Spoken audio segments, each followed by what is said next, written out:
order. I call the meeting to order. This is the Standing Committee on Community Services, and I'm Melissa Sheehy-Richard, the MLA for Hants West and the chair of this committee. Today, we're going to hear from presenters regarding the impact of the cost of living crisis on energy poverty. I'd ask to remind everyone to make sure their phones are on silent, and in case of emergency, please use the exit door at the back, and we go up to Granville Street. At this time, I'd like to ask the committee members to introduce themselves for the record by stating their name and constituency, and I'll begin with MLA White. Good morning. My name is John White. I'm the MLA for Glace Bay Dominion. Larry Harrison, the MLA for Colchester, Musquodoboit Valley. Morning, everyone. My name is Steve Craig. I'm the MLA for Sackville Cobequid. Good morning, everyone, and welcome. Tom Taggart, the MLA for Colchester North. Thanks. Good morning, everyone. My name is Susie Hansen. I'm the MLA for Halifax Needham. Good morning, folks. Kendra Coombs, the MLA for Cape Breton Centre, Whitney Pier. Good morning, everyone. Laura Lee Nickel, MLA for Cole Harbour, Dartmouth. Good morning, everyone. Brendan McGuire, Halifax Atlantic.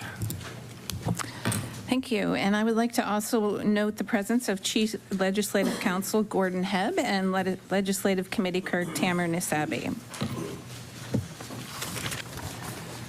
So at this time, I'd like to welcome all the witnesses here, and there is a number of you, so I understand everybody does have opening remarks.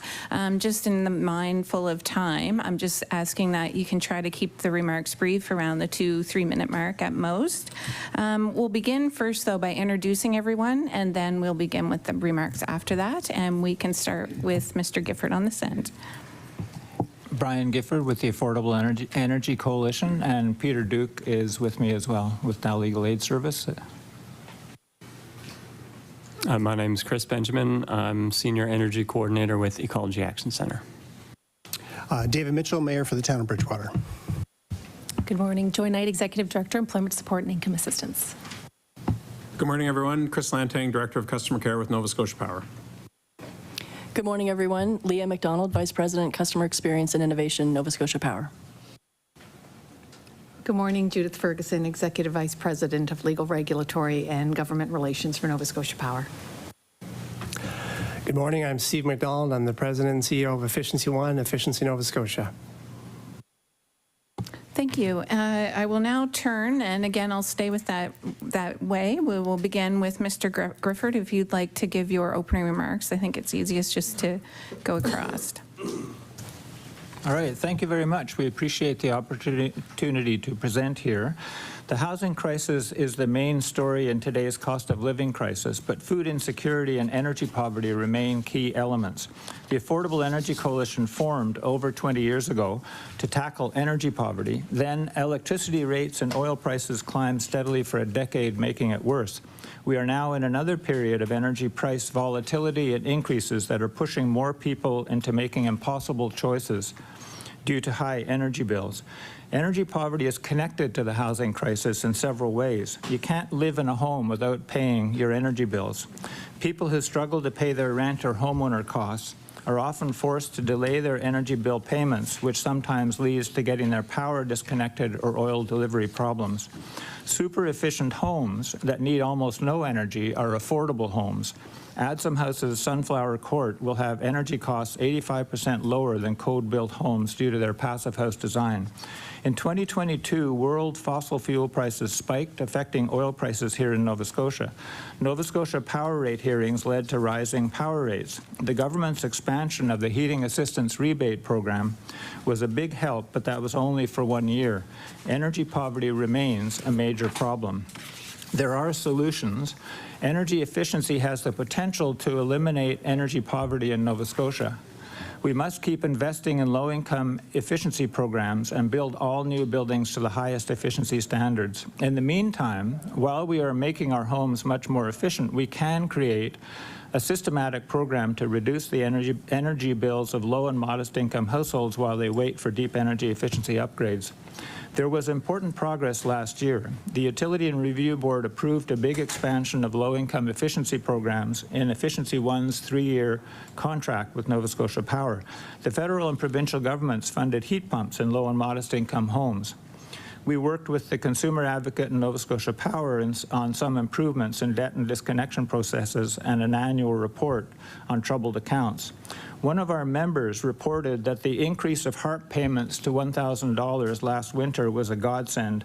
Every one of our clients qualified, they said. However, it was especially helpful to oil users. We can only hope that it happens again this winter. The HARP increase was very important, but short-term. We believe the province can do better. The Affordable Energy Coalition is part of a working group that includes government representatives to create options by late January for a systematic program to reduce energy bills of low and modest income households. We encourage the government to adopt one of these options that the group proposes.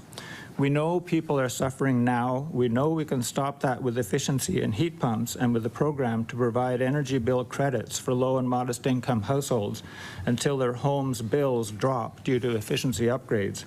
Now is the time to seize the moment and tackle energy poverty once and for all. And Peter Duke will complete our presentation with a few words. Actually, that was a little over the 2, and with respect to time, is it okay we just move on to the next one for the opening remarks? We were told we had 5 minutes, so we planned very carefully for 5 minutes. We're just trying to get through so that the members have an opportunity to ask questions of the witnesses. Mr. Benjamin? Thank you. I also prepared 5 minutes, so I'll try to rush through. The crux of EAC's message is always bills, not rates. Rates go up and up and up. But if you live in an efficient system, the amount of energy you use can be small. And so your bill can stay small. The challenge, of course, is if you live in an inefficient home, it takes investment to change that, and many of us cannot afford that investment. We do have a lot of good efficiency programs in this province. Brian mentioned some. I want to talk a bit about home warming, which saves people living on lower incomes an average of 30% on their bills. And it and its predecessors have reached more than 24,000 households. This is great. We know that deep energy retrofits, which is a whole house retrofit to save energy, saves households 50% or more on their energy bills. And this includes things like air sealing, more and better insulation, high performance windows, ventilation systems, etc. The downside is we have a bunch of homes now that have been through home warming but didn't get a heat pump, and I'm told that's already being worked on, so that's great news. Heat pumps, I'm not one to tote one technology as a panacea, but it is a very, very efficient technology that every home in Nova Scotia should have. And they can significantly reduce energy bills in cold months. Any provincial effort to address energy poverty has to be sophisticated enough to also include renters. This is challenging in part due to what's called the split incentive dilemma, which is that renters aren't motivated to upgrade property that they don't own, and landlords aren't motivated to save on energy bills that their tenants often pay. Here we have Efficiency Nova Scotia's affordable multifamily housing program. The public needs to see more data on how people have benefited and how much they've saved, but we're happy that it exists. And there is also, it requires landlords being funded to commit to a 12-year rent cap. This is sensible, but it can also be a disincentive for landlords. And I want to briefly cite an excellent report by Efficiency Canada called Energy Efficiency in Rental Housing. I sent the link in with my submission. It explores different rental housing scenarios and policy instruments to ensure secure housing and affordable energy. And I'll kind of skip to some of their conclusions. They recommend a tenant bill of rights, that landlords receiving free energy upgrades have to ensure that benefits are passed to the tenants. And that an appointed tenant liaison be part of an overall tenant engagement strategy to ensure fair and meaningful inclusion. And what they found is that when tenants were involved, the energy efficiency improved and the security for their living situation also improved and the affordability improved. Thank you. Thank you, Mr. Benjamin. Mr. Mitchell. Thank you. I'm glad you guys had 5 minutes prepared. I had 10 minutes prepared, but as a politician on the panel, I guess that makes sense. So I'll just skip to the middle of my remarks. Thank you. I appreciate that today's topic is the impact of the cost of living crisis on energy poverty, because the reality is that paying for stuff is a zero-sum game for households. We have only so much to go around. Housing, food, medication, and energy all need to come from the same pockets. If the cost of energy goes up and nothing else moves and people don't have more income to compensate, then they experience greater energy poverty. That is it in its simplest form. But it's also not the reality. It's important to realize that if the cost of even one thing goes up, then something else has to give way. Say rent increases, which is shocking, I know, but rent can increase. Then perhaps the thing that gives way is a power bill or furnace oil. And when that happens, then people either start to experience energy poverty or they slip into greater energy poverty. In other words, cost of living increases in any area can trigger a slide deeper and deeper into energy poverty. Imagine your monthly rent going up by $300, which is now not unheard of. That's $300 less you have available to spend on your energy. The impacts can be dramatic. Even $100 per month in greater costs of living adds up to $1,200 a year, which is the cost of one full tank of heating oil. The average salary in Nova Scotia is $4,271 a month. That's average, and I know a lot of you know people in your communities that make far, far less than that. So that's just over $51,000 a year, which sounds decent. Now take that $4,271, take away $1,400 for rent, $800 for food, $500 for transportation, fuel and maintenance, and in this scenario, nothing ever goes wrong with that vehicle. So that's low, but $500. Add $100 a month for insurance for the car, another $100 for tenants insurance. Again, that's low. $75 for a cell phone plan, $100 for internet, maybe $200 a month for incidentals like clothing, shoes, a winter jacket, maybe something in the home breaks that has to be replaced, and you have just under $1,000 a month left, $996 to be exact. But I missed one issue, and that is the cost of energy. So from that $996 left, based again on that average income of the average person in our community, for my community, they have about $450 a month in energy costs. In rural Nova Scotia, in every community, it is about $450 a month. That leaves them under $550 a month if nothing else goes wrong in their lives. Now remember that for you, that definition of energy poverty is spending greater than 6% of your after-tax income on energy. Well, that $450 is more than 10% of their pre-tax income on energy. Now add another $100 for rent, $100 food increases, take gas and incidentals and add $20 to each of those, and there's less than $300 left a month. Now, if you happen to be lucky enough to own a home, well, you have to turn that rent into a mortgage, and I haven't even factored in property taxes. So add another $200 a month for property tax, and that person has $100 left. Except they haven't paid their credit card debt, loans, anything with a monthly interest, probably takes many times that $100, leaving them in a debit position every month. And I'm basing that on that monthly income, that average monthly income of $4,271. That's $51,000 a year, and there are hundreds of thousands of Nova Scotians not making $51,000 a year. People making $60,000, $70,000, $80,000 a year are stretched. Okay, thank you. Ms. Knight. Thank you, Madam Chair, committee members, for having me here today to talk about the impact of cost of living crisis on energy poverty. It is my role as the Executive Director of Employment Support and Income Assistance to serve and support our most vulnerable citizens, and it is a privilege that I take very seriously, and I'm really pleased to be here today to talk to you about the work underway in our department. I'm deeply committed to advancing solutions across government related to poverty, energy poverty, recognizing that poverty requires the collective response of all of us if we're going to make a dent and make a difference. I'm very grateful to the guests that are with me here today for the work and advocacy that they do as well in the space to advance solutions for vulnerable Nova Scotians. As we are discussing today, Atlantic Canadians face the highest energy poverty rates in the country, with 37% of Nova Scotians experiencing energy poverty. We've heard already from members here that the energy poverty is having a significant impact on people in our province and their families, people choosing between disruptions in their service because of utility arrears, sacrificing essentials such as groceries or medication to keep up with bill payments. Over the last year, government has made numerous investments to support vulnerable Nova Scotians who are struggling with the costs of living and affordability. The Heating Assistance Rebate Program, as already mentioned, helps low and moderate income Nova Scotians with home heating costs. To help with the rising costs, the province increased the income threshold last winter to help more households who pay for their own heat. The Seniors Care Grant Program has been increased to $750 to help seniors with rising costs, which include paying for home heating. Our partners at EfficiencyOne have great programs like the Home Warmers program that provides free heat pumps and other home upgrades to low and moderate income households while being environmentally responsible.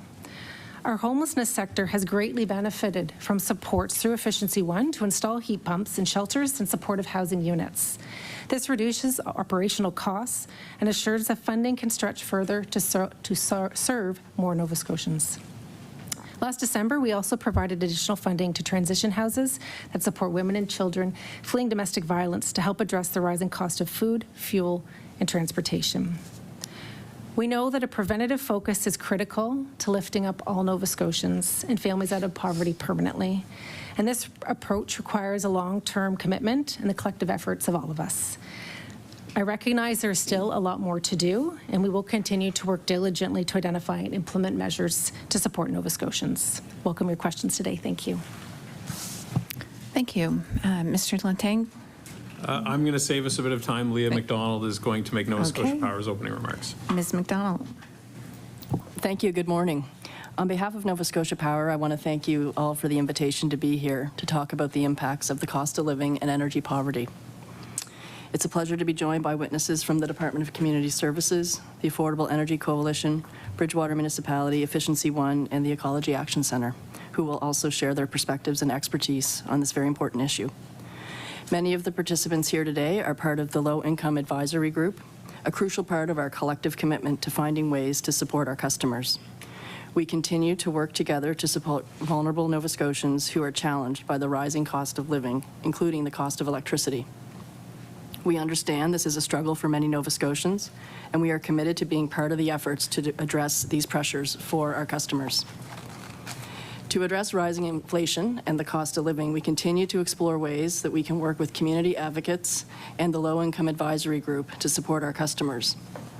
Our low income advocate is an employee on our team who is dedicated to working with customers every day to help them make payment arrangements and plans that best support their needs. They have more than 4,000 interactions annually with more than 40 low-income advocacy and support groups, including First Nations representatives and aligned government departments. There are several key recommendations that have come from these discussions, and we are in the process of working together on them, including providing energy efficiency options to the clients of the low-income advisory group members, reducing barriers by easing the burden of payments for prior amounts owed when reconnecting for clients experiencing homelessness, ensuring customers don't get too far into debt and that they are not disconnected due to non-payment, and reviewing our security deposit policy, as these deposits can be an extra barrier for low-income people in getting their power connected. For more than a decade, our low-income advocacy efforts have focused on these factors and the factors that influence energy poverty and exploring ways to address these complex social issues. We work with any customer who reaches out to us to support them with a range of options, including personalized payment arrangements on arrears amounts. Our goal is to prevent customers from being disconnected or ending up in substantial debt. In addition to our low-income advocacy efforts, Nova Scotia Power has contributed $37 million over the past 10 years to both the Salvation Army Heat Fund and the Home Warming Program, and we remain committed to these important programs. We wish to thank the members of the Low Income Advisory Group who provide expert counsel and invaluable input to inform our efforts to support low-income customers. We know that our customers depend on us for reliable, safe, and low-cost power. To do this, it will take our collective efforts and a system of supports and services for our most vulnerable citizens. We know there is still work to do, and we remain committed to working together with government, stakeholders, advocates, and the community to address energy poverty in Nova Scotia. Thank you very much. Thank you. Ms. Ferguson, did you have opening remarks? Mr. McDonald. Thank you, and good morning again. It's a pleasure to be here to speak on this really important and timely topic. Atlantic Canada has the highest spending on household energy use in the country, and for many people, their energy bill is often their largest bill. As the price of energy and other goods and services continue to rise, many Nova Scotians are struggling to pay their bills. There are many factors that influence energy poverty, and three of the main ones are income, the cost or the price of energy per unit, and the amount of energy used. And on that third point, the amount of energy used, using less energy, or to put a bit of a finer point on it, using energy more efficiently can be one of the most effective ways to reduce energy bills. Installing just one mini-split heat pump in an oil-heated home can reduce energy costs by 15 to 25%. And additional upgrades like insulation and draft-proofing a home and switching to LED lighting can not only move families out of energy poverty, but their homes will be more comfortable, have better air quality, and will increase in value. Through Efficiency Nova Scotia, there are several programs that are targeted to low and moderate income homeowners and landlords with tenants of lower incomes. And some of these programs have been mentioned this morning.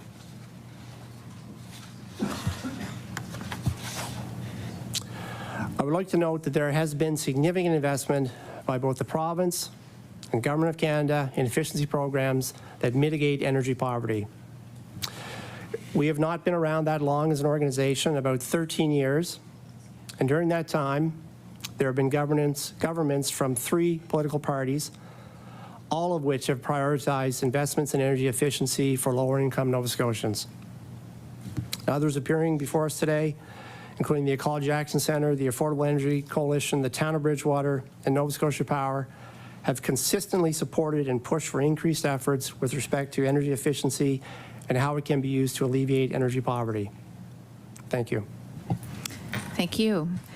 At this point, we're going to open the floor up for questioning. I just want to remind everybody that's here today, once I acknowledge you, just wait for your mic to turn red before speaking so that Ledge TV can pick you up. So we will move to the Liberal Caucus, and we begin with MLA Maguire. I want to thank all of you for being here today. I just want to, before I get started on the questions, there was a comment that was, I guess it's part of the questions, but one of the comments that was made by the Department of Community Services was a lot of great things have happened over the last 12 months, over the last whatever. And I would disagree. I would disagree. I represent a community that has some of the highest poverty levels in all of Nova Scotia, and it's only gotten worse. So I'm going to read you some statistics that I can table, but I mean, they're out there.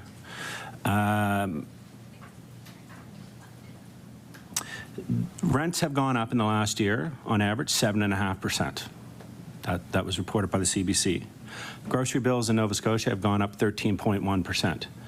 And I see the opposite, or the government writing notes, they're going to blame it on the carbon tax, so we can just get that out of here already, which we know they did not negotiate on, but I'll touch on that later. Fuel has gone up.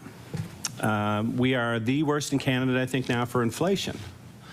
So the list just goes on and on and on and on. I counted over 40 tents on the way from, if you know where Pavia is in Herring Cove, from Pavia all the way here, 40 tents. And those aren't the ones that I can't see in the woods. So my question is just a simple question. When it comes to an income assistance rates, how much have they gone up? How much did the actual rate that people receive every month, how much did it go up last year and the year before percentage-wise? Just income assistance, no other programs. Ms. Knight. Thank you. The income assistance budget increased by 6% than this last budget, with numerous investments for young people who are attached to our services from a prevention perspective, and significant investments to expand our prevention programming to low-income households attached to community service in the income assistance budget. MLA Maguire. So when people are coming into my office, you're telling me every person that's on income assistance received a 6% increase in their monthly amount. Every single one of them received a 6% increase. Ms. Knight. Thank you. The increases for income assistance are related to increases to special needs for income assistance clients, which would include optical and dental care, significant improvements to what we're able to provide to our clients who are eligible for those. Prevention programming is separate from income assistance rates. Emily McGuire. So the actual answer is 0%. It didn't go up at all. So if you are dental or if you're, and let's be honest, not everyone gets approved for dental. Not everyone gets approved for glasses, and these special circumstances. So the actual rate is 0%. 0% that our most vulnerable Nova Scotians have gone up. And we're seeing 13% for groceries, 7.5% for rent increases, 4.5%, 4.7% inflation, 1.3% power. Unbelievably, Nova Scotia Power is the lowest increase out of everything in Nova Scotia. So I don't know what they're doing, but everybody else is either close to double digits or double digits. So how are people supposed to live? Like that's my question, is how are people supposed to live? There was just a report done by the food banks in Nova Scotia, or sorry, food banks across Canada, that said Nova Scotia is the worst, for food poverty in Canada. And that is shameful.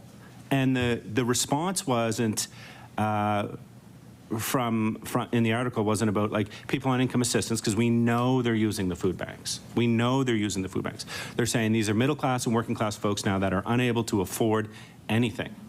So unfortunately, we don't have anyone here that could answer this question, but one of the things that I would like to put out there is 2 years ago, when this government was elected, one of the promises made by the Premier of Nova Scotia was a better paycheck guarantee.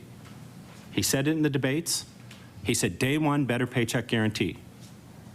A year later, the Minister of Finance called into the, I don't know, whatever, it's the Todd or the Rick Howe or whatever show it is.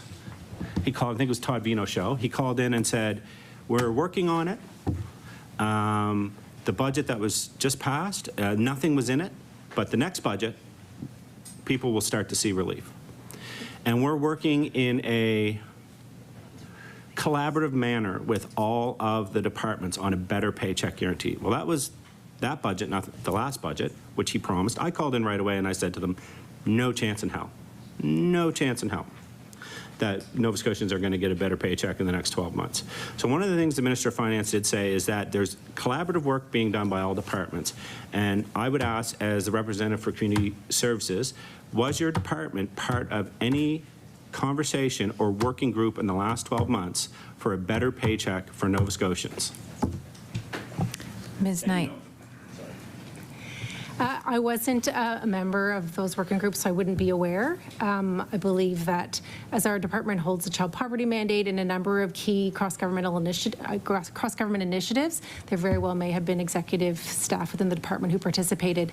I am aware and work very collaboratively with my partners across government around issues related to the current challenges we're facing, and we certainly don't shy away from acknowledging that these are challenging times, and then we know that people need targeted supports to navigate and work through the affordability and housing crisis that we're facing right now.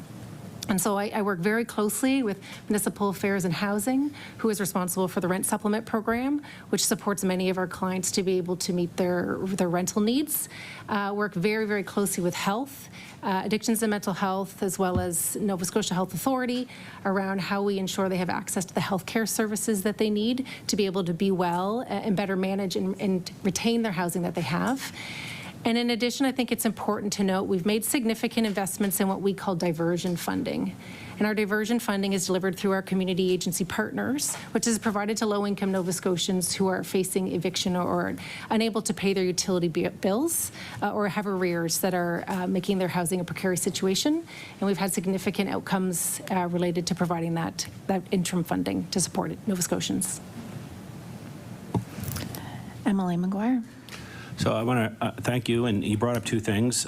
First of all, the diversion funding. I'm very well aware of the diversion funding. People are not able to go to it month after month after month. Mm-hmm. So if you're living in poverty, It might help push off getting kicked out and living in a tent. And Ms. Knight, I'm not putting this all on you. Unfortunately, you're the only government representative here today. But the truth is that this is a municipal, provincial, and federal issue. This is a past government and current government issue. We all collectively need to take responsibility for this. So I apologize, if you feel like you're getting the brunt of it. But, I could go after the Ecology Action Center, but I don't think they could increase income assistance rates. So, but I do want to say that I don't like this, and I've heard this over and over from this government, hiding behind the rent supplements. I know that it was something that we did, but one of the things that this government did, and you said that you were in discussion with municipal affairs, and so obviously community services had part of it, is something that is extremely cruel. It was cruel to go from 30% to 50% of your income to be eligible is absolutely horrendous. Because I guarantee, and I've said it before and I'll say it again, that nobody around this table is spending 50% of their income on housing. Yet we think that's acceptable for people that are living not paycheck to paycheck, that spend a vast majority of their free time looking for food banks, looking for, I had someone come in my office the other day that was banned from a food bank for a month because she'd been to 3. Right? So what kind of impact, as the executive director, did this change from 30% to 50%? And the government said that they did this because there was too much uptake and too much money was being spent. And then they just had a $116 million surplus. So my question is, what do those people who are no longer eligible, what do they do? Ms. Knight? Thank you. The rent supplement program is a critical tool for us. Income assistance clients are the predominant users of that program, and we continue to work really closely with them to ensure it continues to meet the needs of income assistance clients who are the target focus for the program area that I oversee. There's always opportunity to improve, and we are in frequent conversations with them around how they can do better meet the needs of Nova Scotians through that program, and we'll continue to have those with them. Excuse me. I also recognize, though, that the more needs to be done. I said that in my opening remarks, and I'll stay true to that. We know that we have to keep the dialogue going. We need to keep hearing from members like yourselves that are here around where the gaps are and where we need to do better in closing those gaps with our community partners and across communities in Nova Scotia. So I'm always looking to hear more, to be on the ground with communities. I just spent 2 days yesterday with the homelessness sector, with all of our service provider partners, hearing directly from them, first voice around what's going on and how we can do better, and I'll continue to do that. Thank you. MLA Woodgoyer with 925. And again, I will say that I think when it comes to departments and when it comes to individuals working in the department like yourselves, your hands are tied to the government of the day, whether it's a Liberal, Conservative, or NDP government. And I know it's not easy to work within those environments. Priorities change, obviously. But, saying that we're looking to improve, well, there's an easy improvement, 50% to 30%. Walk that back. That needs to be walked back. When we're taking 20% of people's income, and an extra 20% of people's income, which in some people's case, that's the difference between eating. I shouldn't say in some people's case, in most people's cases. We just had a hurricane, and EMO and the Department of Municipal Affairs put out all kinds of things on what you should do to prepare for a hurricane. And it all costs money. Get batteries, get flashlights, get extra food, get propane tanks. And I'm looking at it going people can't afford that. So I would say if, I appreciate the work that's being done, but there's an easy solution. That needs to be walked back. And if a government's running a surplus and at the same time taking the money off the backs of our most vulnerable, to me that's a shameful government. And I don't care what party they are. If this was a Liberal Party doing it, or if this was the NDP Party doing it, I would say the same thing. I quite frankly don't care. So I'll move on from community services. I do think that we did hear some rumblings about a conversation about income-based pricing for power bills, and I would like to put this to Ms. Ferguson, or Ms. McDonald, or Mr., I'm going to say it wrong, Lenentine? Is there conversations going on within Nova Scotia Power for an income-based pricing for power bills for low-income people? And is there and have you had those conversations with government, and where are we at on that?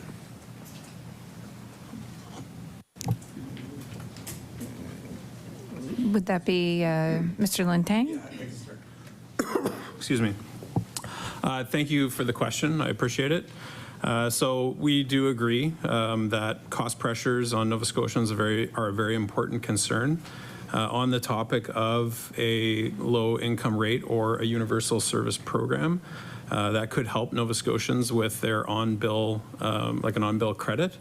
We have had conversations on that over the course of the past probably couple of years, but only with the Affordable Energy Coalition until just recently. So in talking with Brian Gifford and others from the Affordable Energy Coalition, they have helped us understand programs that exist across the rest of Canada and North America as well. And recently, in the working group that Brian actually talked about in his opening, the government has been at the table, and it's really just a kickoff to talk about options that could be available for Nova Scotians. That was just within the last couple of weeks. Emily McGuire. So quickly, how many people, how many clients from Nova Scotia Power do you think would be eligible for this? Just off if you could just give me a quick percentage off the top of your head. Mr. Lintang. Sure. So right now, I will first start by saying we don't actually know if someone within Nova Scotia Power, if one of our customers is low income, unless they self-identify. So that is one of the challenges we have. But what we do know right now, if we look at the percentage of our customers who are behind on their bills, that number is at about 4% of customers who have arrears balances and are behind, and we would say could be at risk of potentially being disconnected. So, Emily McGuire. I would probably guess it's probably a little higher than 4% of your clients, just from my own personal experience of doing this job. The thing that I'm a little worried about, and I'm wondering if this discussion was had between Nova Scotia Power, the government, and the Affordable Energy Coalition, is that let's just round it up to 10%. Let's say 10% of your clients, which I think it'll be higher than that, will fall under this. Obviously, there'll be an affordable energy rate. That's less money for Nova Scotia Power, obviously. Will the government be subsidizing that money, or will that be passed on to the other consumers that don't fall under this? Mr. Lintang. Thanks again for the question. So, first of all, your comment on the percentage of customers that could be eligible, I wouldn't disagree with you. Again, I just know the numbers that we actually have within Nova Scotia Power and the information that we actually have available. From my perspective, there's a variety of ways that such a program for an on-bill credit or universal service program can be funded. The Ontario model is a taxpayer model, and there are models in the states that actually do charge it to other ratepayers. Emily McGuire. Thank you for that. So I want to talk to, I think, the Ecology Action Centre maybe a little bit in the Efficiency Nova Scotia about some of these programs. I think, Mr. Benjamin, you hit the nail on the head when you said, like, renters are just, it's not that they don't want to put the investment into a property they don't own. It's quite frankly that they can't afford it. If you go through maybe the North End or Spryfield or Whitney Pier or other places like that and ask people who are renting, can you afford a heat pump, or can you afford solar panels, or whatever it is, like the vast majority of people are going to say no. So while with Efficiency Nova Scotia, it's been very successful and we appreciate everything they're doing, the truth of the matter is that it's really not hitting the people that can't afford power. So that's something that we've seen for a long time. So if you're living in public housing, or if you're living with a landlord who, quite frankly, and we see a lot of them, that refuses to put the investments in to make their places energy efficient, then the individual who's paying the power bill bears the cost. And I would guess the vast majority of public housing is not energy efficient, and no government, Liberal, Conservative, NDP, has not put that investment into public housing to make it energy efficient. So we're not pointing fingers. I'll allow other people to do that. But so how, Mr. Benjamin, how effective are these programs if they're not really helping the most vulnerable in society? And what would you suggest? And I would throw that at Mr. McDonald too. Mr. Benjamin with 2 minutes.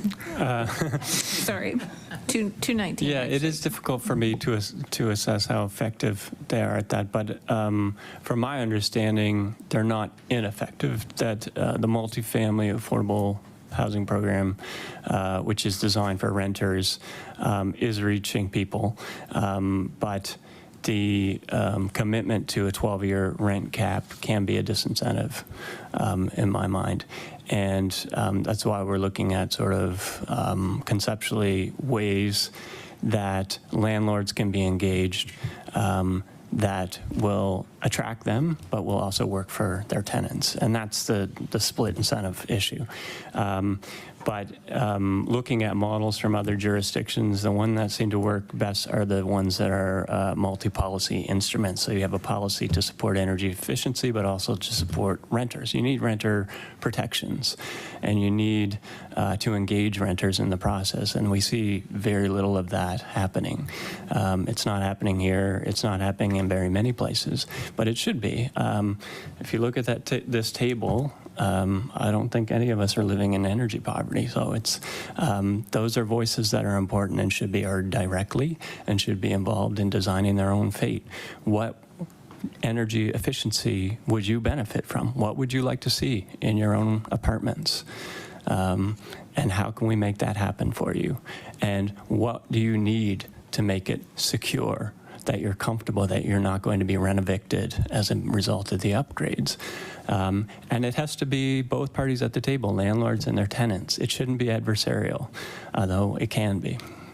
But we have to work beyond that. And where that has happened, it's been very effective for both housing security and energy efficiency programs and saving money.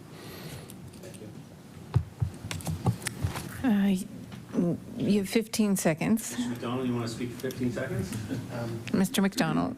Really quickly, the rental market is very difficult for all the reasons that you mentioned. The program that Mr. Benjamin mentioned is an important program. It needs more emphasis, if you will. So the funding's in place, but it needs a cooperative effort from lots of people. Rental markets are incredibly impactful to get at for efficiency because of the benefit and who they benefit. So, Order. Thank you. We will now move on to 20-minute questioning with the NDP Caucus and MLA Coombs. Thank you. I want to go back to talking about the Universal Service Program. So it's been said here that conversations have been had. And one of the biggest blockades to us having a universal service program is the fact that our public utilities legislation does not allow for it. It's unfortunate that the Department of Natural Resources is not here today, so others are going to have to potentially answer for them on this on these questions. So we discussed that there's been conversations. We understand a panel has been or is supposed to be convened to investigate low-income rates. Has that panel? Does anyone on know that that panel has been convened officially? Mr. Gifford. Yes, it started 3 weeks ago. And it includes representatives from 3 government departments, the EAC, the Affordable Energy Coalition, Efficiency and the Clean Foundation. And there are some others who are likely to become involved, but the 3 departments are Community Services, Natural Resources and Renewables, and the people who deliver the Service Nova Scotia, who delivers the HARP program. MLA Coombs. Thank you. To the Department of Community Services, obviously the Department of Community Services is on this panel. So what work have you undertaken with the Department of Natural Resources on this issue of universal service programs? Has there been advocacy from the department? Ms. Knight. As mentioned, our first meeting was actually just a couple of weeks ago. A representative from Employment Support and Income Assistance is our Director of Income Assistance to bring forward that lens and understanding of those who are facing the deepest poverty in our province. But the conversations have just started with our first meeting, and so we look forward to continuing to engage in that with them. MLA Coombs. So to understand that no advocacy to create such a program or to even amend the Public Utilities Act to allow it was advocated by the Department of Community Services as of yet. Ms. Knight.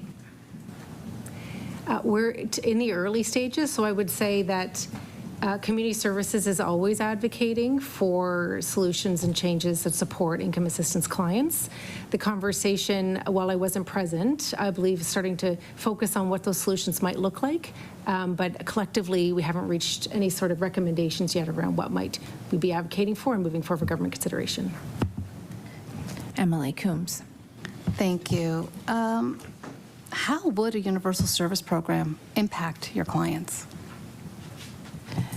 Ms. Knight.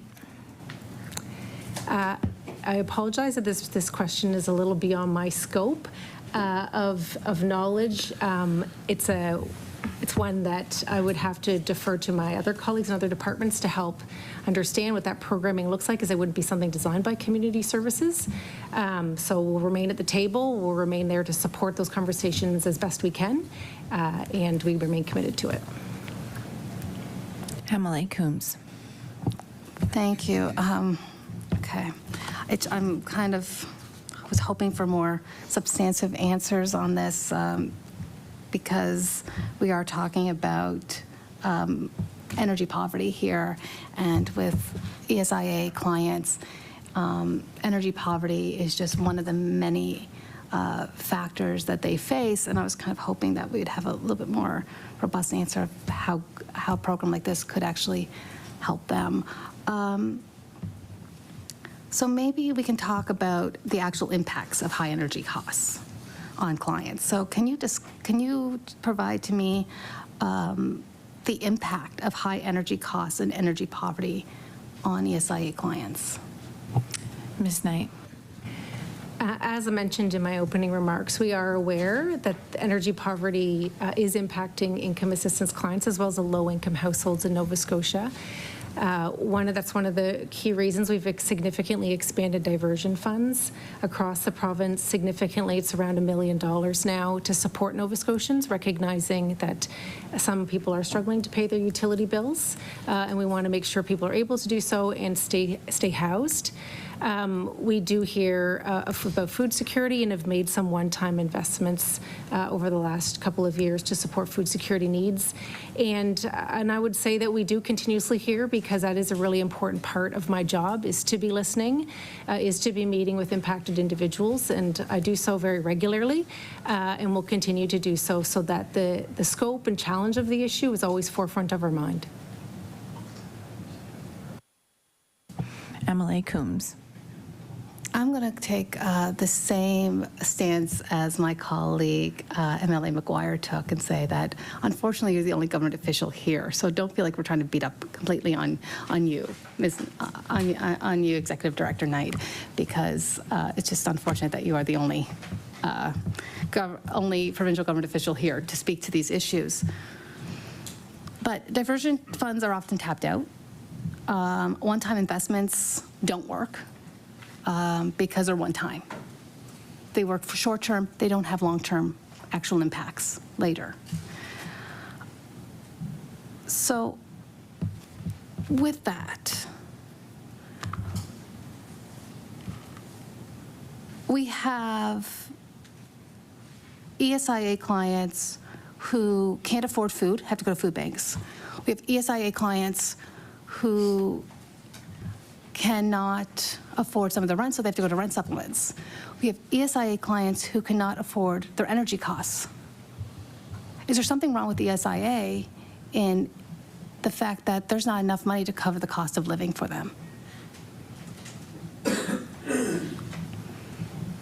Ms. Knight.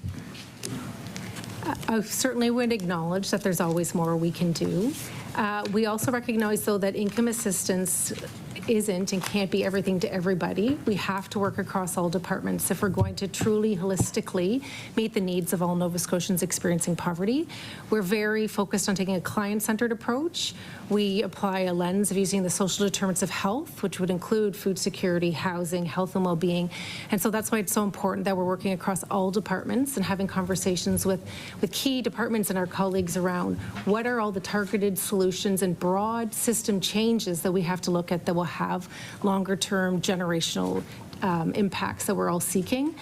I would agree that you can't only have one-time interventions. System change and our desire to move to a more preventative-focused department is a critical part of the path that we're on. And that's why these investments that I mentioned earlier in prevention, focused interventions for young people are critical. We want to work with families experiencing poverty to break the cycle of poverty and help young people feel hope, feel connected to their communities, get work experience, training, engage in post-secondary, a number of things to help change that cycle of poverty and truly shift the direction of the province. But I know that's not something that is going to happen overnight, and so we remain committed to that long-term system change. MLA Coombs. Thank you, and I hope you're talking to your colleagues at Municipal Affairs and Housing regarding the going from a 30% rents up to a 50%, because that is what is damaging and harming a lot of the people in my riding of Cape Breton Centre, Whitney Pier, and many others across this province. This is a yes or no. Do you collect data on energy costs for ESIA clients?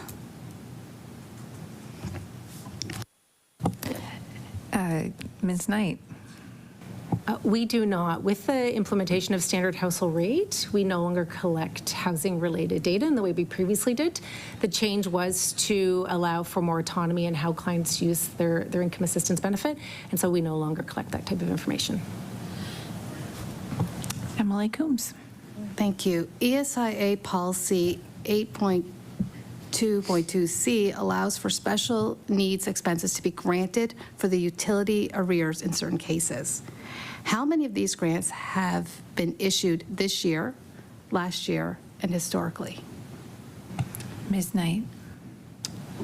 I would be very happy to get that for you. I don't have that number, those numbers here with me, but I will certainly provide it. Thank you for that.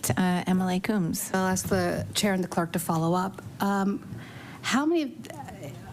you know how many grants, do you know how many applications have been denied versus approved this year? Ms. Knight. If you mean applications to a caseworker or for utility arrears to be, so we don't have an application process. It is a conversation between the client and the caseworker when they're finding themselves in a situation of arrears. It is done at the local office level, so not something that comes in for our review. We want to empower our caseworkers to be able to have that conversation and provide that support to their client when they need it.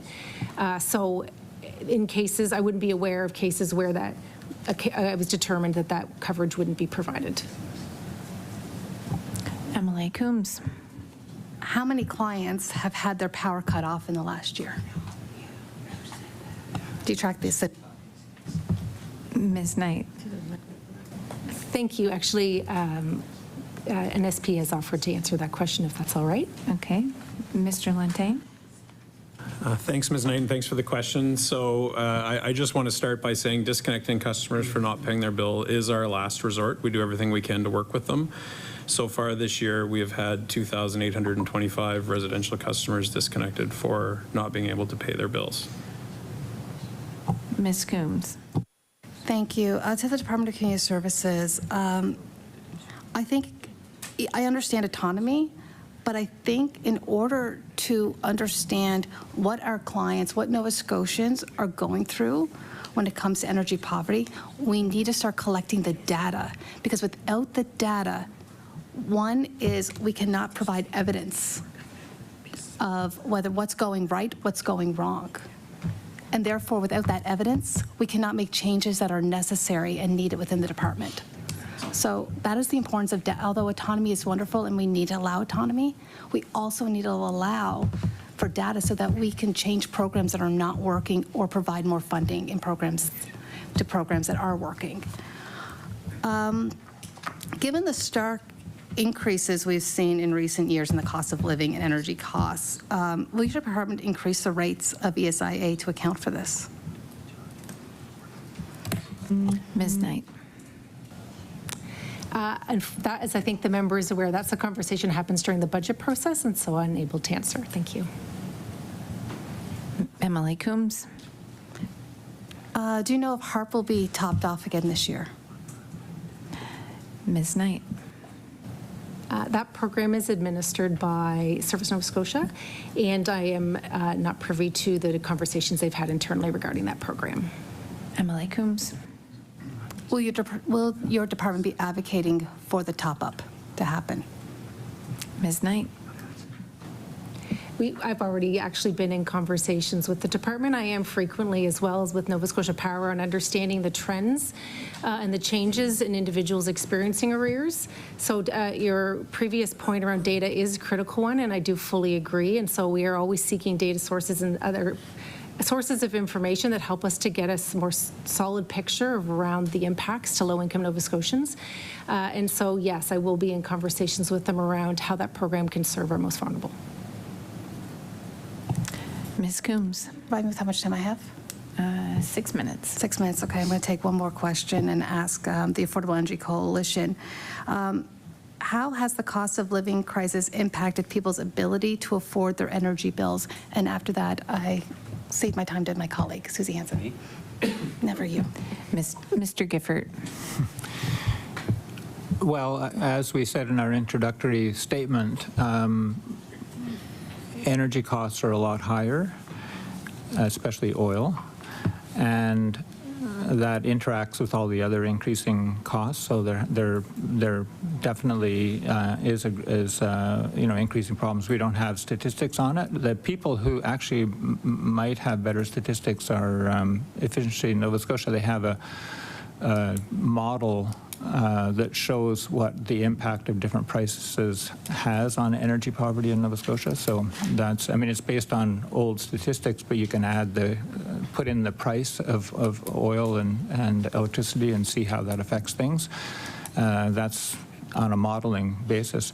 And if you don't mind, I'd just like to talk a little more about the Universal Service Program, like this group that has been set up was something that we suggested after the HARP increase last year, and we were very glad that it was set up. It's too late to affect this year's policy at the government level, but we're hoping that it will affect next year's. And as Chris was saying, we've circulated to this group and also in the package that we gave to you examples of 3 different ways of dealing with this issue that actually exist. One of them is the HARP example, where you do a one-time payment. Another one is the Universal Service Program in the U.S. The one-time payment the HARP uses is based on income. The U.S. example is based on income and energy costs, and it's ratepayer funded. The Ontario example is based on income and family size, and it's taxpayer funded. So whatever the way of subsidizing is that you work out, you can fund it either through ratepayers or taxpayers.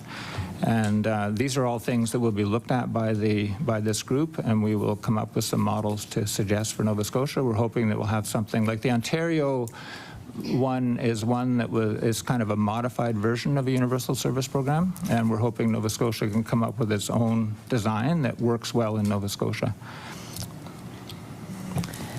MLA Hansen. How much time do I have? 3:19. Okay, thank you. My question is going to be to the Ecology Action Center. How does your organization engage with the issue of energy poverty, and how do you see energy poverty being impacted by the shift to renewables? How can we best support low-income Nova Scotians through this transition? Mr. Benjamin. We work a lot with the Affordable Energy Coalition. We're a member and a big supporter. We're on a number of coalitions, and we're part of this working group, and we're happy to be part of that, working on some form of universal service program, made in Nova Scotia version. I think the shift to renewables, I mean, it's a transition. There are risks, and the key to doing that effectively for any income level is to provide a lot of supports. And I'm a big advocate of navigation supports. Efficiency Nova Scotia has a dazzling array of programs. Barry Walker, who works there, sat down with me for an hour and a half one day and went through them all, and my brain was in a fog afterward. It's great that those are all available. It's phenomenal. We have one of the best energy efficiency organizations in the country, in my opinion. But how is someone supposed to figure out what's what without Barry Walker handy to help you? And the website is kind of, I mean, websites, they don't do the job. That you can't navigate through a website if you're an average person. So regardless of the income level, I think we need more supports for individual households, whether they be renters or owners. And I think as I started what I always say is bills, not rates. So focus on how we can get bills down. Rates go up and up and up, and that's just the reality that we all face. I know there are measures, economic measures we take to deal with inflation, but beyond that, rates do go up and up, and that's the reality of dealing with fossil fuels. And until we get off them, that's going to be an issue. So the question is, how do we transition in a way that works for people and then does not put people out of house and home? Ms. Hanson, MLA Hanson with 1 minute. 1 minute? Okay, well, thank you. Thank you, Madam Chair.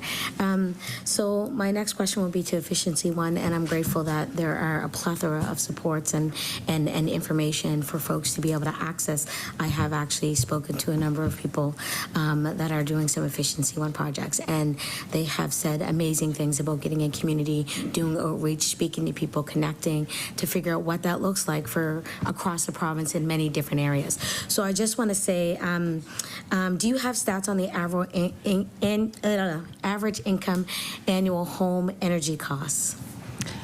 Mr. McDonald, and you've got your 17 seconds again. Thank you. I don't know if I have the exact statistics that you're asking about, but I do have statistics on energy use, particularly oil use by the average home in the province, which I'd be happy to share. I don't know if I can get that all out in 17 seconds or not, but You can send it to them. Okay, I'll do that. Thank you. Yeah. Thank you, Mr. McDonald. We will now move over to the PC Caucus, and beginning with MLA Taggart. Thank you very much, Chair. And my first question will be for the Department of Community Services. I would like to note before we start, our good friend across the way, it was critical that there was only one government respondent here, and his party chose the topic and the witnesses. So, and we have continually advocated for more government response at the table. Anyway, so my question is, Department of Community Services, so one of the things that our government is doing to help low-income and income assistance clients with their energy costs are the Seniors Care Grant and the Heating Assistant Rebate Program.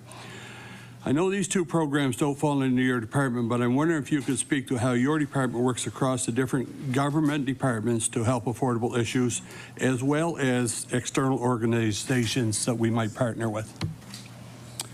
Ms. Knight.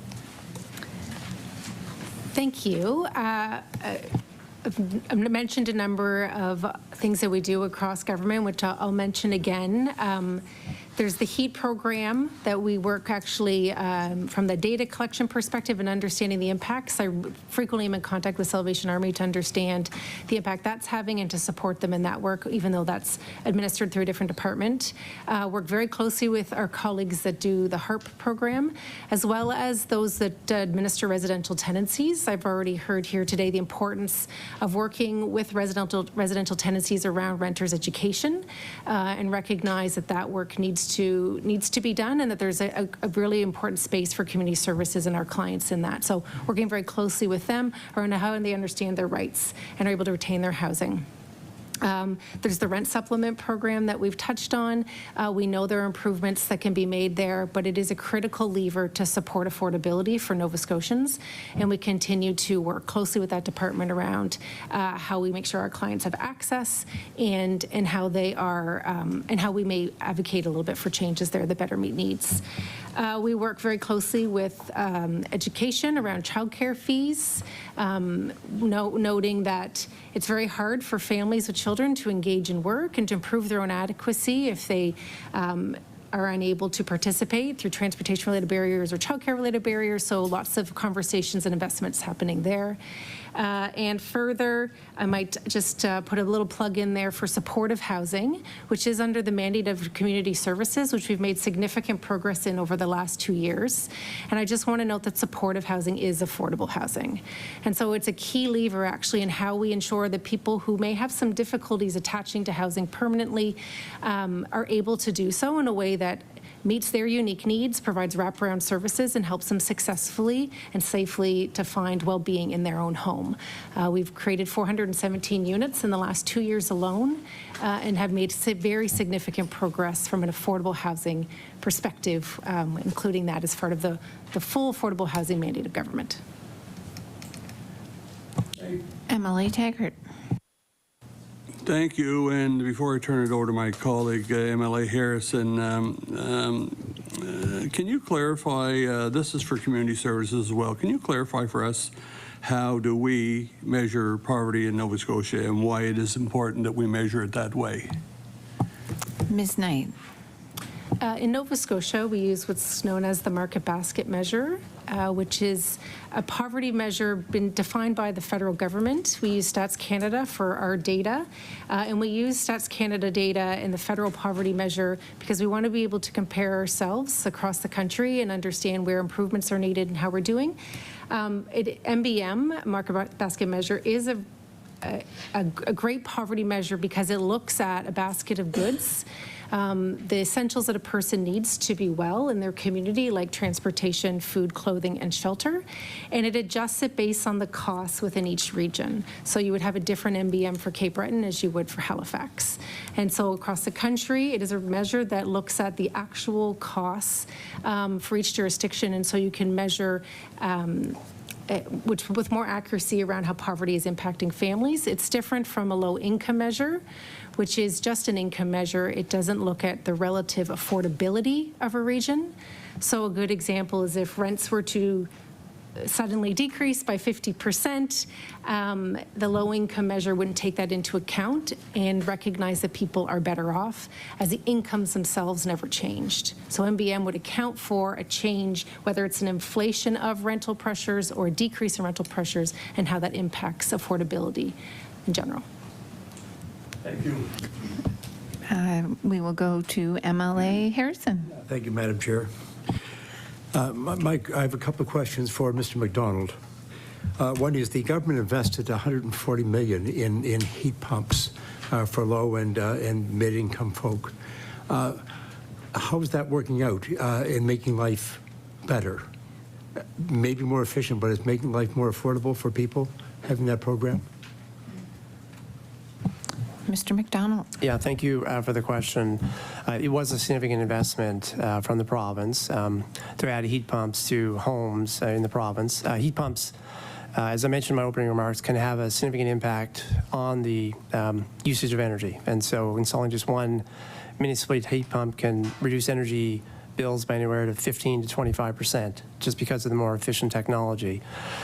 Oftentimes, and there's been a focus on putting those heat pumps in homes that are primarily heated by oil, it also comes with the benefit of displacing oil usage. The price of oil has increased significantly over the past couple of years, and so I was looking at some stats in advance of appearing here today on the price of oil. And so prior to the pandemic, so the roughly winter of 2019, early 2020 heating season, the price of oil was about $1 a liter, $1.1 a liter, sometimes a little less than $1 a liter.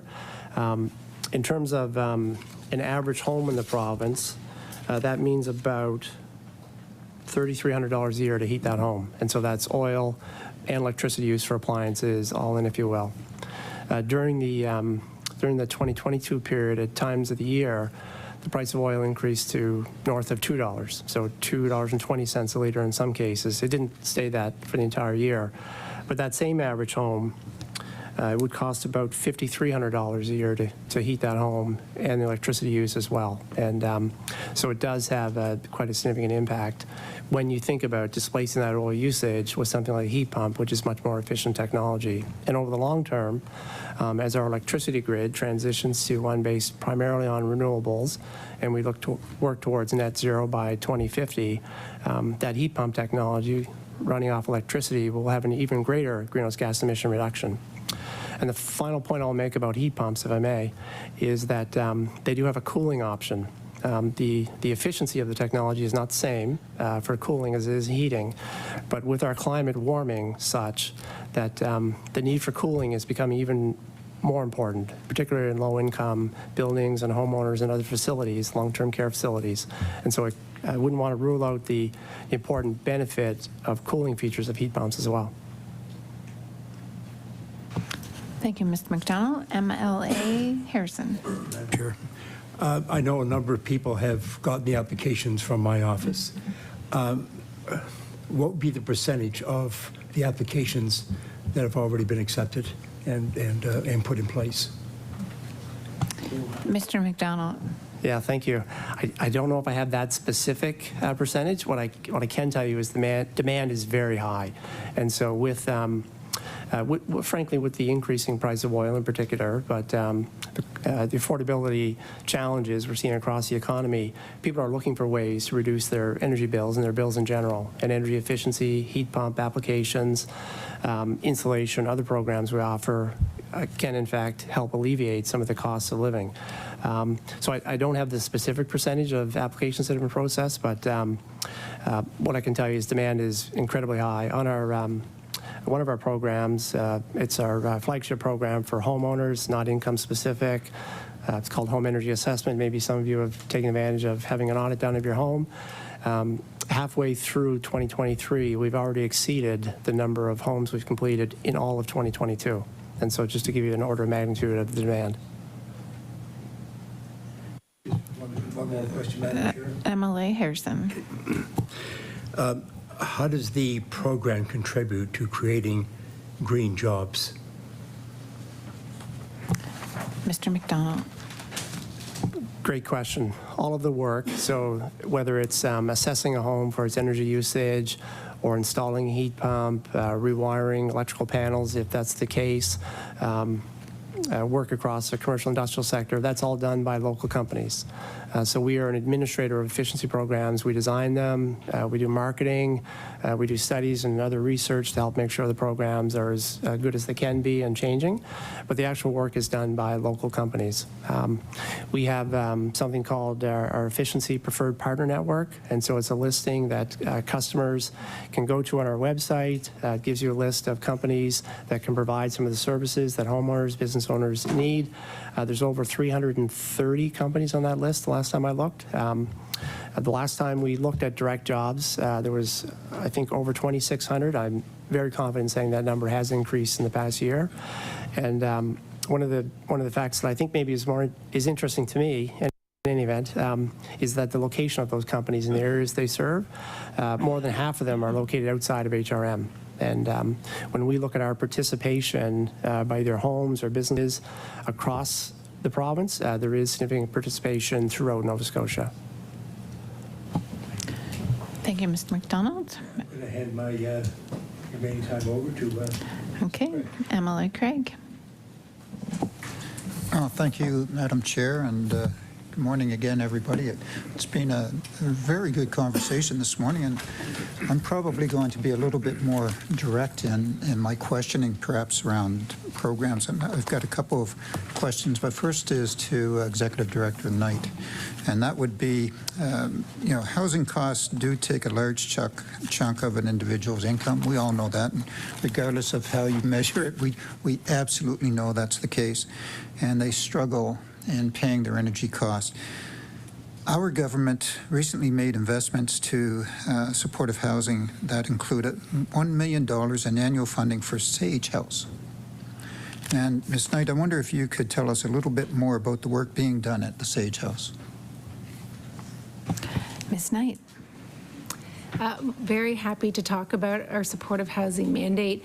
It's been incredibly successful with our community partners in implementing that. As I mentioned, 417 units in the last 2 years, which is over almost 80% of all the units that exist in the province now created in the last 2 years. So significant progress has been done. As part of the framework we've built for the supportive housing approach, first of its kind developed in the province, done with multiple partners across government, including addictions and mental health, justice, health and wellness, and our community partners, was to build a framework that was the foundation built in equity, and recognizing that our Indigenous populations are overrepresented in the homeless population. There's significant work that we need to do to support Indigenous communities, Indigenous individuals, as well as African Nova Scotians who are also overrepresented in the homelessness community, to have safe and affordable housing. And so Sage House is a partnership we have with the Mi'kmaq Native Friendship Centre. It provides culturally responsive service to women who have been experiencing chronic homelessness and may suffer or may be challenged with mental health or addictions needs. And we wrap the Mi'kmaq Native Friendship Centre is able to provide elder support, cultural food programming, as well as traditional services and activities that are needed for the well-being of the women that they're serving. And so it's a wonderful partnership. It's one of many we have with the Mi'kmaq Native Friendship Centre. We have the Diamond Bailey House, which opened, which is a $1.6 million investment by government, which is life-changing for individuals experiencing homelessness who are Indigenous, as well as a fourplex in Bedford that opened with them. So lots of investments, but we're very cognizant that more needs to be done, and we'll continue to work with them to expand housing opportunities. Thank you, Ms. Knight. MLA Craig. Thank you, Madam Chair. Thank you, Ms. Knight, for that response, and certainly the work that's being done with the Mi'kmaq Friendship Centre. Certainly we just recognized the National Day for Truth and Reconciliation Treaty Day yesterday, and we are now in Mi'kmaq History Month. So it's a wonderful thing that we have to do, and we are doing willingly, is to support some of the Indigenous communities, and the Mi'kmaq Friendship Centre is absolutely stellar in the work they do. And along that line, to you, Mr. McDonald, and I'm glad to see that you're experiencing more than 17 seconds a question and response. And I also appreciate the fact that you talked about the sort of the trending of energy costs going up, and they'll continue to go up, even though the two components. One is the unit of energy, whatever that might be, and the price per that unit. Efficiency it has a minimum and a maximum. So we can only go so far in reducing our energy consumption, knowing full well that costs will continue to grow. So it's very important that we address this topic here today. In November of last year, our government invested in the Mi'kmaq Home Energy Efficiency Project, which you're involved in. Can you share with us some of the work and progress you're doing to support the Nova Scotia Mi'kmaq communities as President and CEO of EfficiencyOne? Mr. McDonald.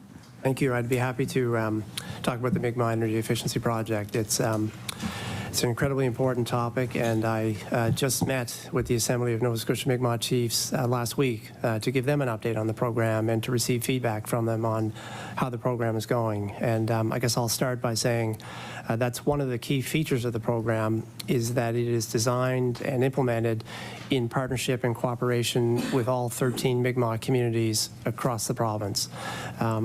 The program itself, to give a bit of a brief overview of it, is for band-owned homes in all communities.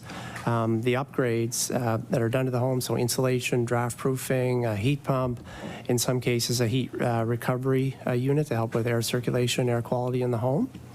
The homes themselves are selected by each community, and so our normal way of doing business, if you will, is to go and find as many homes as we can and try and get people signed up to programs. With this particular program, the communities themselves determine which homes in which order will receive the upgrades.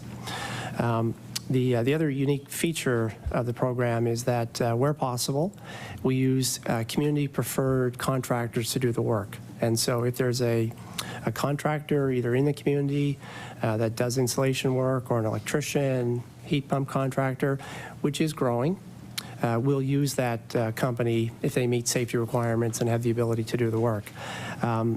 And in some cases, the bands have contractors they prefer to work with, and so we'll use them if possible as well. So the program started in late 2018. Till the end of August, we're at about 1,000 homes that have been upgraded, and so I don't have the exact number of band-owned homes at the tip of my fingertips, but we're of the view that there's still funding available to do many more homes that are in communities but not owned by the bands. And so the homes have had a very significant impact. Those 1,000 homes are saving over $1 million a year on energy costs. Those costs are paid for by the bands, and so that money can be used for other purposes. One of the really important facets of energy efficiency is that when you install insulation or a heat pump, you save immediately on your energy bill, but you save for years after that because the technology stays in place, the insulation stays in the walls. And so for upgrades like insulation heat pumps, we use a lifetime about 20 years. And so that $1 million a year is well over $20 million now that'll save the bands, and there's even more homes to be done. So, yeah. Now, having said that, there's still improvements we can make to the program. I get lots of really great feedback from the chiefs that make the program better, and so working on a number of things to try and make it even better, and a better partnership as well. So.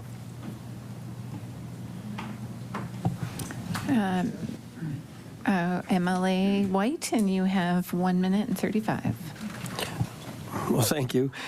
I don't really want to get into my questions yet because I don't have enough time to ask them and you won't have enough time to answer them. So I'll jump ahead to one of our bonus questions. So the question is, can you expand? It's for the Department of Community Services, Ms. Knight, and it's asking if you can expand on wraparound supports and why they're important to help living situations for people who are in supportive housing. Ms. Knight. Yeah, wraparound services are foundational to our supportive housing approach.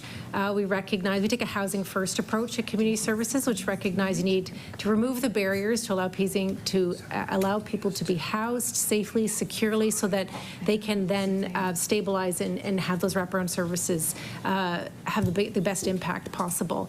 So that's why supportive housing exists. We want to get people housed, and then once they're there, the trust is built, they're able to start to meet their basic needs. We can wrap the services around them they need to be successful.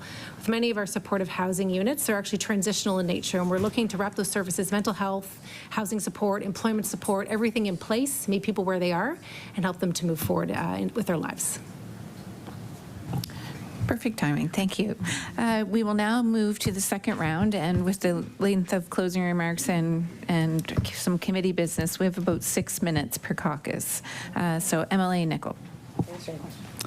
Thank you, Madam Chair, and thank you. I finally get to speak. It's a lot of information, and I have 101 questions in my head, and thank you to the Affordable Energy Coalition that's looking at that, and Chris, great to see you again. And Mayor Mitchell, nice to see you, and that you're doing good things in Bridgewater. But as you all spoke, you all seem to be working from a different soundbook as far as with regards to data. And so I just wondered, and so especially you mentioned the market basket measure, which is Stats Canada, that's federal.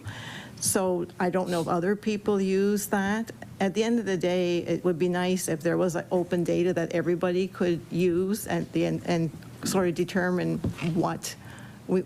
who are the most vulnerable. And to that point, do you use the market basket measure? Does that influence where the threshold that you deem is the income for the most vulnerable in Nova Scotia?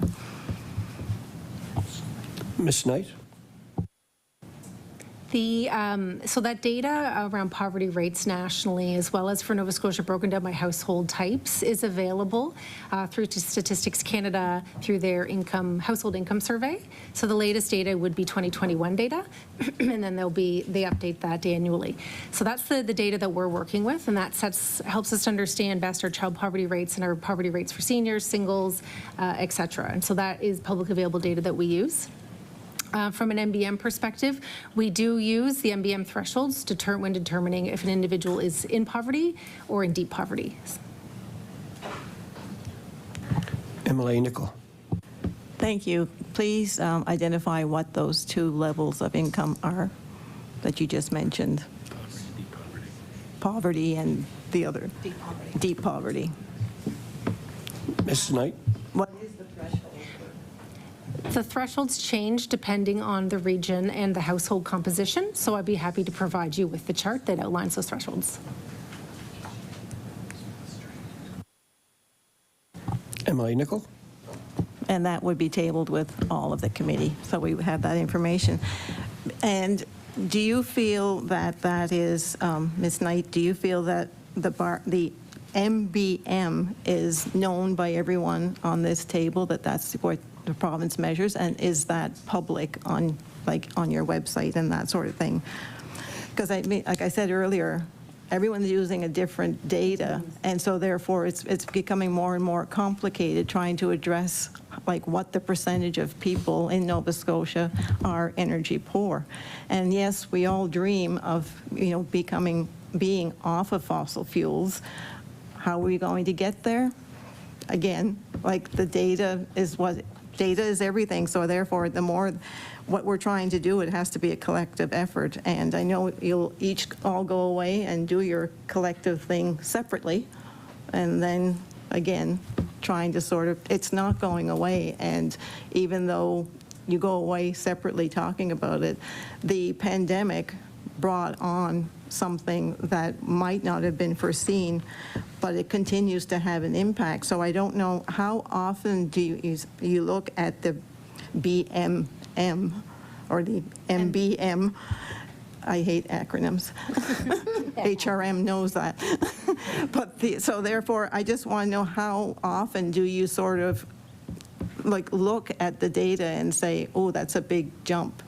You know, like, so therefore this trying to sort of understand how you feel the need for urgency, which it is right now. There is a need for urgency, and to sort of say, continue to say we're doing this and we're doing that, it's not enough.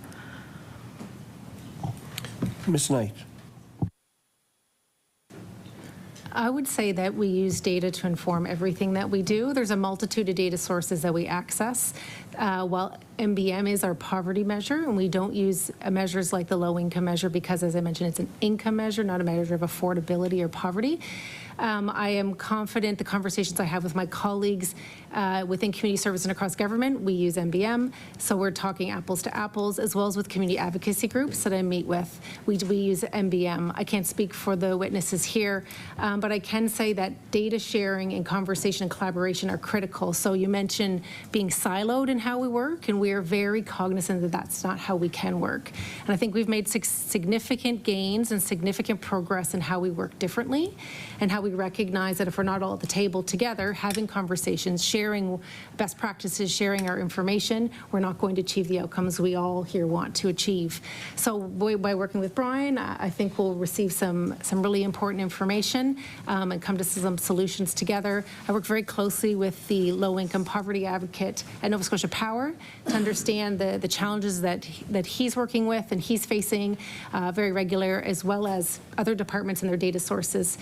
Just even another example would be the federal system for collection of data around individuals experiencing homelessness. And within those data sets, we're able to understand where affordability barriers are actually the key driver of homelessness. So we are very cognizant that data is key, and we need to have robust and current data so that we're making the most informed decisions. Thank you. The time for the Liberal Caucus has ceased, so we will move on to the NDP Caucus and MLA Hanson. Thank you, Madam Chair. I'm just reading a bit of the report card on child and family poverty in Nova Scotia, and it did say exactly like MLA McGuire has said, that we have the absolute lowest income support packages in the country, and we have, you know, the numbers are just really shameful to see. So I'm glad that the executive director mentioned data informs the things that we do, because I think that's the work that we do. We need data to inform those things as well. And yet we noticed that when we asked about the data on energy poverty with ESIA clients, there wasn't really any. So my question is, if DCS, ESIA uses the market basket measure, which includes heat and electricity as a measuring tool, if DCS does not collect the data, how can we measure and compare with accuracy how the Department of DCS is doing to meet the needs of our Nova Scotians? Ms. Knight. So for clarity there, we do collect data related to payments that we make for utility arrears as well as rental arrears. So the gap would be in individuals that have had conversations with their caseworkers in which we do not support that, or they may have accessed that through our community agency. So we have a number of our clients who, income assistance clients, supported through community agencies for diversion funding. And we wouldn't know if they'd access those supports necessarily. I wouldn't know. From a data collection perspective, a caseworker would be aware. So we are able, and we'll provide that information around the funding that's provided on a per person basis, the number count, as well as the funding that's been approved for the department over the last couple of years. Thank you. I'll pass it over to Emily Coombs. Thank you. This is going to Nova Scotia Power because unfortunately the Department of Natural Resources is not here, and maybe also to the Affordable Energy Coalition. But I'm wondering if Nova Scotia Power could tell me, did the conversations on the universal program or that panel, did the minister start convening that or have conversations with you before or after CBC started investigating where the panel was at or if it had been convened? So I guess my question would be, were you contacted by the minister prior to CBC poking around or after? Mr. Lantang? Thank you for the question. I can start and then defer to Mr. Gifford. From our perspective, we were invited to a working group meeting that took place, as Brian mentioned, about 3 weeks ago. The invite for that meeting had been sent weeks before that. So we did not communicate directly with the minister's office. We were invited by members of the government. Emily Coombs. Oh, Mr. Gifford. Yes, we contacted the Minister of Natural Resources and Renewables early in the year after because of the HARP increase, saying, okay, the government's interested in this. We know it's a problem. Let's see if we can work together. He was positive in his response. He suggested contacting 2 other departments, and we did meet with 1 other minister. And then with the fires and everything else, nothing was really moving along, but we did contact them again in the spring, and they responded in the summer that they were interested, and so we responded to that by initiating it with staff of that department. So it was a long process. Emily Coombs, 2 minutes. Yeah, I guess my question would be, if this I find it concerning that you brought forward this concept, which I think is a concept that can help a lot of Nova Scotians, and the response was positive. I'm just wondering, and I get, again, the Department of Natural Resources is not here for us to ask, why did it take so long?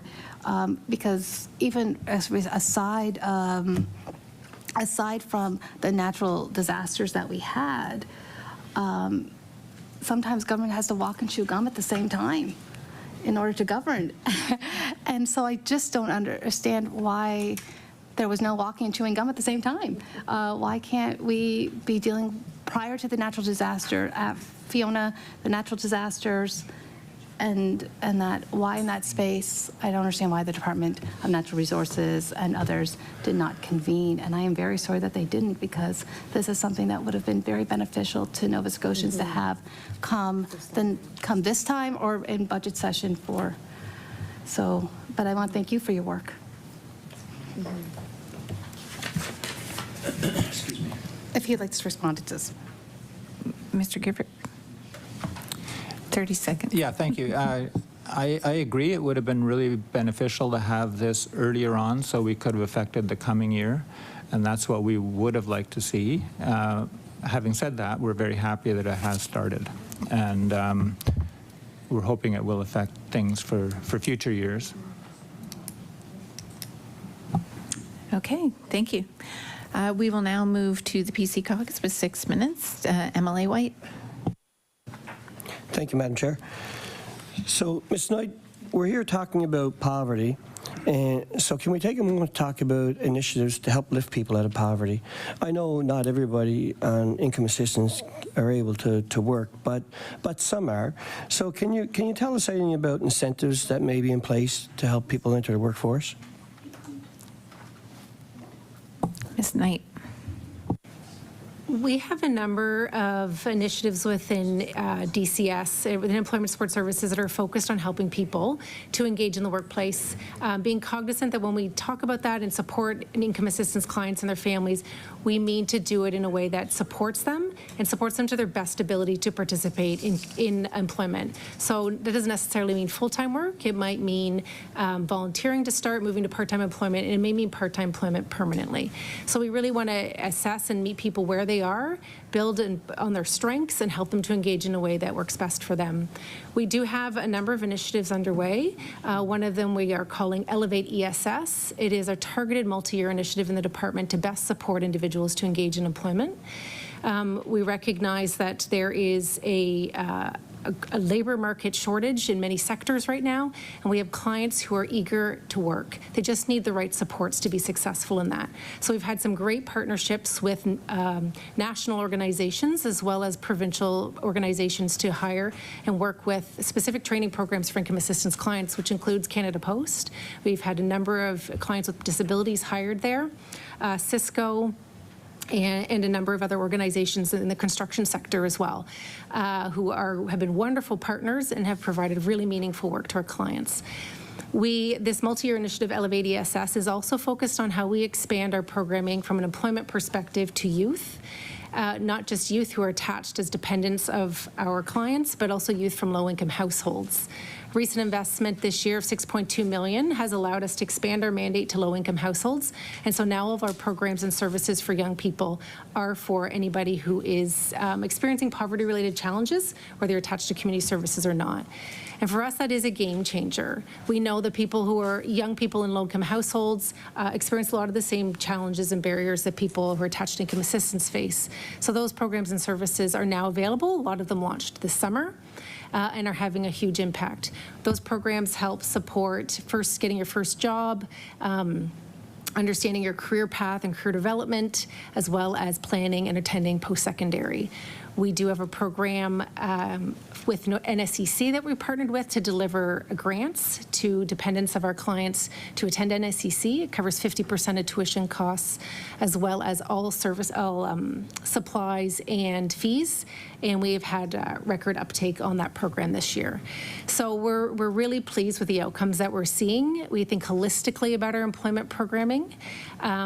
We understand there's a continuum and a journey for some people who are maybe a little further from the labor market, and we're ensuring that the supports and services we have and the training and skills of our caseworker are there to help people move along and improve their own adequacy work where it makes sense. MLA White. Thank you very much. You went right into my next question on me.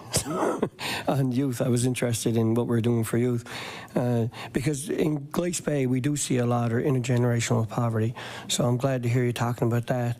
I think I may have to pick your brain on some more of the information come later. But so we understand that fuel and power costs are not set by the province. So what things are the department doing and the government to help make this offset the price of fuel right now? Because that is really what we're talking about here today. Ms. Knight. Government has two programs that are dedicated to that through other departments. So there's the HARP program, which was increased, as has been discussed, and had a significant positive impact. Obviously, income assistance clients many would have been eligible for that, and it was very well received. There's also the HEAP program delivered by the Salvation Army, which helps a lot of low-income Nova Scotians to pay their utility arrears and heat-related arrears. The last is the diversion funding that we've talked about here. That's provided to our community agencies to deliver on our behalf. That it provides that one-time relief for the individuals who have utility or rental arrears. MLA White with a minute and 16. A minute and 16. I really don't know what to do with that.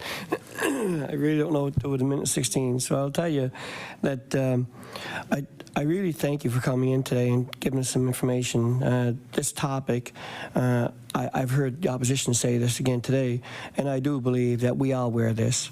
All parties wear this. There's no doubt about that. And I really do hope that somewhere amongst conversations like this, we can find some kind of solution. In my heart, I believe there are people that we could use these programs that we just talked about to try and incentives to get people back to work. And I think that there are people that are just not going back to work for various reasons, and we need to find ways to support them as well. It's just where we're at today. I think it's very complicated, and I'm glad to hear that we have so many different opinions at the table in this board here today even to help us sort this out for sure. So thank you very much.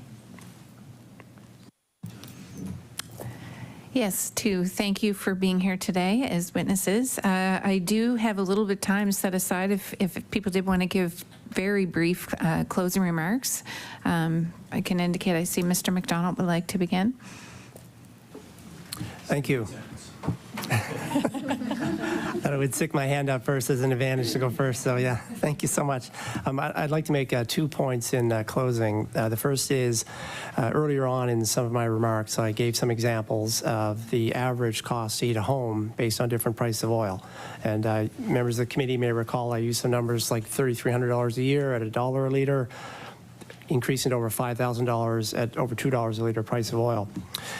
What I want to take a moment to mention is the impact that efficiency programs can have on reducing that bill. And so that same average home that goes through our home warming program, and so the home warming program is for low-income homeowners, and it provides upgrades at no cost, so insulation, draft-proofing heat pumps. The average home will see a reduction of $1,800 a year in average on their energy bills. And so in some cases, it can cut that energy bill in half. And as a reminder, those upgrades last for many years. So over a 20-year period, that $1,800 will add up to about $36,000. It has a significant impact. And so I just wanted to make sure that in addition to pointing out the challenges with the cost of energy based on rising fuel prices, there are programs that can mitigate that. And then the second point I'd like to make in closing is just to thank all MLAs. So over the years, MLAs of all parties, through their constituency offices and their other work, have been big advocates of energy efficiency programs, but an important mechanism to get the word out about programs and how to enroll. And so I just wanted to extend a thank you to everyone around this table and all members of the legislature. Thank you. Thank you, Mr. McDonald. Ms. McDonald. Thank you. Thank you again for the opportunity to be here today. We are grateful for the feedback and the guidance of the Low Income Advisory Group, many of whom are here today, and including the discussion today. It's all been very informative. These folks provide expert guidance and counsel to inform our efforts about how to help low-income Nova Scotians, and our commitment to providing reliable, safe power and managing our costs for everybody. That is our ultimate goal, and that's what we are all steadfastly dedicated to at Nova Scotia Power. We know there is still work to do. We remain steadfast in that commitment to our communities, and we will continue to work together to address this complicated situation. Thank you very much. Ms. Knight, did you? Just thank you very much for having me here today, and I'll just reiterate my commitment to working with all of you, your constituents, and all low-income Nova Scotians on how we move forward and support them in the best way we can. Thank you. Thank you. Mr. Mitchell. Yeah, I hope you'll just indulge me for a moment because I actually need to express my frustration. Yes. When I was first asked and invited to speak to this committee, I was excited to be able to share the municipal perspective on this important topic. And after a couple of rescheduling conflicts, I was excited that this date was confirmed. Most of us received information that said we had 5 to 10 minutes to give our opening remarks. Not a lot, but enough to, sort of scratch the surface for what's happening in Bridgewater and municipalities. So I spent hours on that. And then to drive all the way in from Bridgewater to find out that I have 2 minutes and then sit here for an hour and 45 minutes in absolute silence while not one person asked about the municipal perspective on this crisis that we're living in and energy poverty is incredibly disappointing. Because if you had talked about housing, you would learn that we are excited by the announcement of the affordable housing being built by the province. But after 7 years of talking to successive governments about our infrastructure challenges, we don't know if we can improve the affordable housing that's being proposed in Bridgewater because we don't have the wastewater capacity. Talk about wraparound services, and Ms. Knight did a great job of explaining that. But if you would ask the municipal perspective, you would learn that we have a coordinated access system that navigates people who are experiencing homelessness or energy crisis, energy poverty, through this process, which is very complicated, to make sure that they can get through it. You would also learn that in municipalities like Bridgewater, the economic engine of the South Shore, with an incredible regional hospital, police are our only 24/7 mental health support system. That if you have a mental health crisis outside business hours in the town of Bridgewater, it is a police officer that has to help you. So all of that got missed because nobody asked a single question of the municipal, from the municipal perspective. And we can't solve these problems. We can't have lasting solutions if we aren't all communicating with each other. So I hope going forward that every member from every party and all these incredible people that have expressed their thoughts today will take the time to speak to municipalities, because we are the ones on the ground every single day. I have to pass people living under bridges to get to my office. I have to pass a soup kitchen to get to my office. And these are the people that I engage with. And so I'm as much a part of the solution as you are. And more I'm feeling like we are being excluded. So thank you.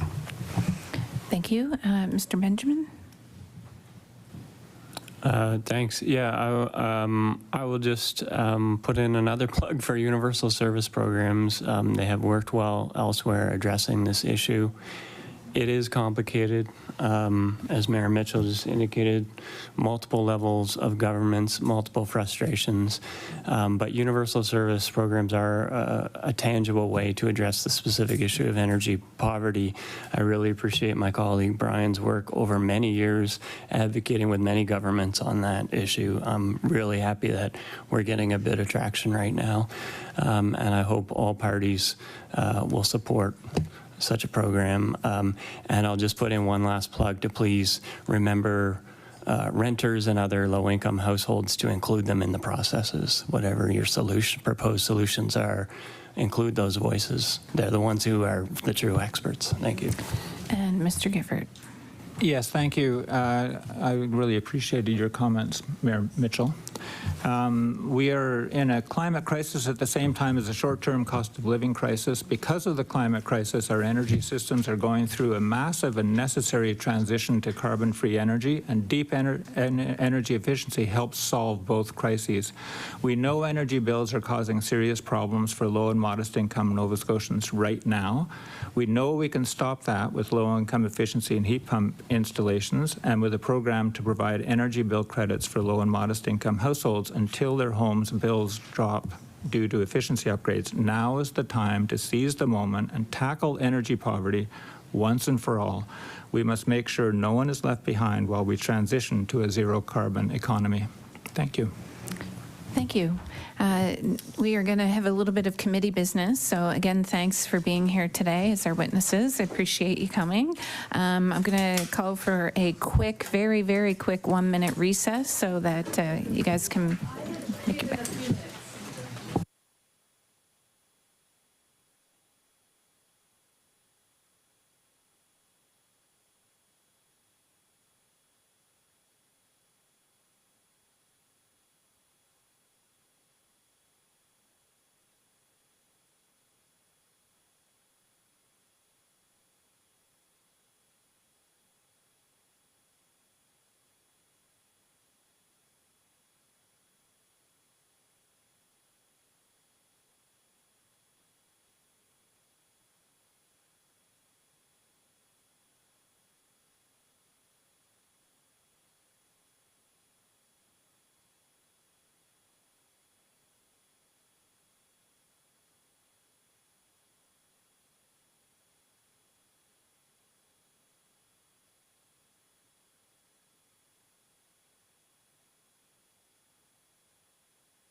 Okay, order, and calling the committee back to order on community services. So under committee business, the motion made by the PC Caucus, second topic must be reread for public record as it was ineligible on Hansard. So I look towards the PC Caucus of who is going to do the motion. MLA Taggart. Thank you, Chair. I move that the second topic for the PC Caucus to be update on an economic and cultural impact of hosting the North American Indigenous Games in 2023 with the following witnesses. North American Indigenous Games Host Society, Brendan Smithson. Chair of the North American Indigenous Games Host Society, Fiona Fitzpatrick. And President of the North American Indigenous Games Host Society, Tex Marshall. All those in favor of the motion indicate aye. Aye. Any opposed? Motion is carried. The second committee business is Jamie O'Neill is no longer the chair of Shelter Nova Scotia. Lynn Hartwell currently holds that role. It's on the topic addressing the homelessness crises. So we are just asking if that's okay for Jamie O'Neill to be the witness. Any discussion on that? Or Lynn, you want to be the witness? Or, excuse me, yes, so that Lynn Hartwell can be the witness instead of Jamie O'Neill. Yes, Deputy too. And seeing no discussion, so the clerk has noted that change. And then I would ask, we've all been presented with the annual report for this committee. I'm wondering if everyone's had a chance to look it over and if there's any discussion on the report.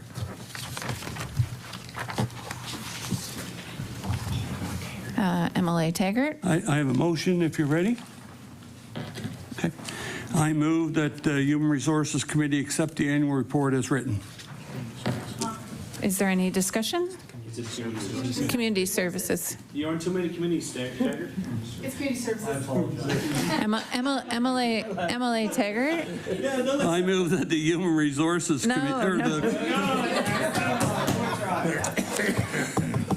Community Services Committee accept the annual report as written. Is there any discussion on the motion?